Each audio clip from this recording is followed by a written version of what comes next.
পটলের এই রেসিপিটা যতটা কম সময় লাগে করতে, খেতেও কিন্তু দারুণ সুস্বাদু হয়।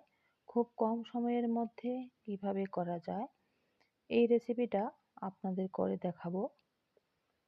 পটল দিয়ে আলু দিয়ে আজ এই রেসিপিটা করব। কড়াই বসিয়ে দিয়েছি লবণ হলুদ দিয়ে। আলুগুলি আমি লম্বা করে কেটে নিয়েছি। এবার আলুগুলি ভালো করে 2 থেকে 3 মিনিটের মতো এভাবে ভেজে রাখবো। প্রথমে এখানে আমি আলুগুলি ভেজে নিলাম।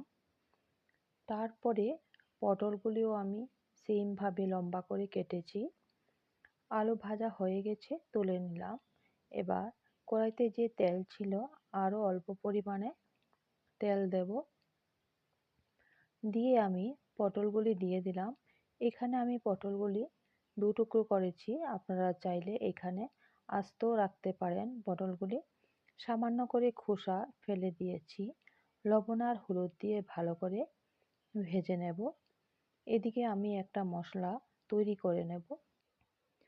মশলার জন্য সাদা কালো শস্য এবং পোস্ত, কাঁচা লঙ্কা নিয়েছি 4 থেকে 5টি, আদা দিয়ে একটা পেস্ট তৈরি করে রাখবো। এবার এখানে পটলগুলি ভাজা হয়ে গেছে, আমি এবার পটলগুলি নামিয়ে নিলাম। কড়াইতে যে তেল ছিল আরও অল্প পরিমাণে তেল দিয়েছি। তেল গরম হলে শুকনো লঙ্কা দেব 2টি, তারপর দিয়ে দেব হাফ চামচের মতো কালো জিরে।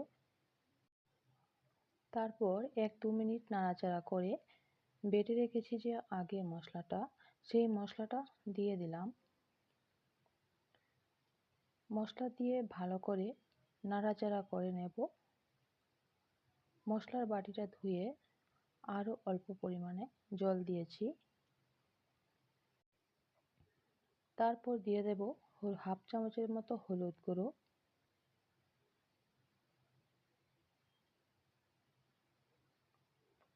হলুদ গুঁড়ো দিয়ে নাড়াচাড়া করে নেব।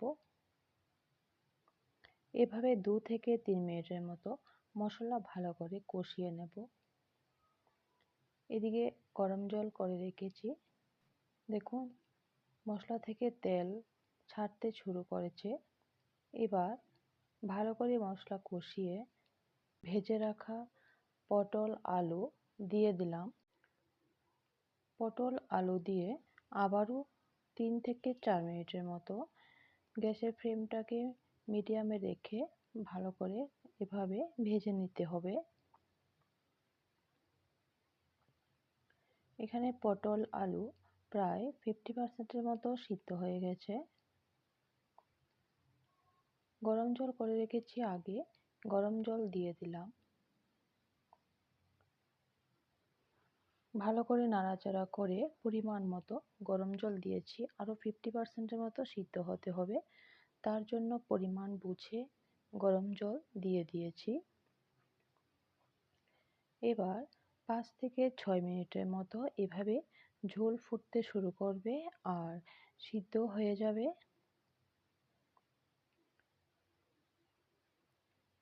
পরিমাণ মতো লবণ দিয়ে দিলাম। দিয়ে দেব 2টি কাঁচা লঙ্কা। আপনারা যেরকম ঝাল খেতে পছন্দ করেন সেই অনুযায়ী লঙ্কাটা দিয়ে দিতে পারেন। আশা করি আমার এই রেসিপিটা আপনাদের ভালো লাগবে। ভালো লাগলে বাড়িতে অবশ্য একবার খেয়ে দেখবেন। লাইক কমেন্ট করতে ভুলবেন না। এখানে ঝোলটা আরও শুকিয়ে নিতে হবে, না হলে ভালো লাগবে না।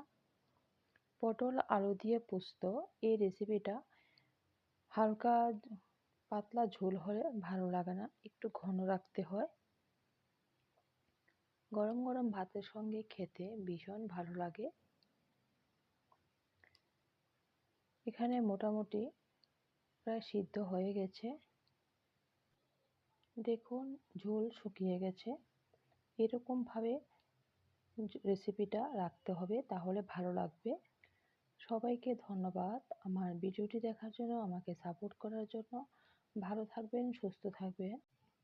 আবারও অন্য কোনো দিন অন্য কোনো রেসিপি নিয়ে আপনাদের সঙ্গে শেয়ার করব। ধন্যবাদ।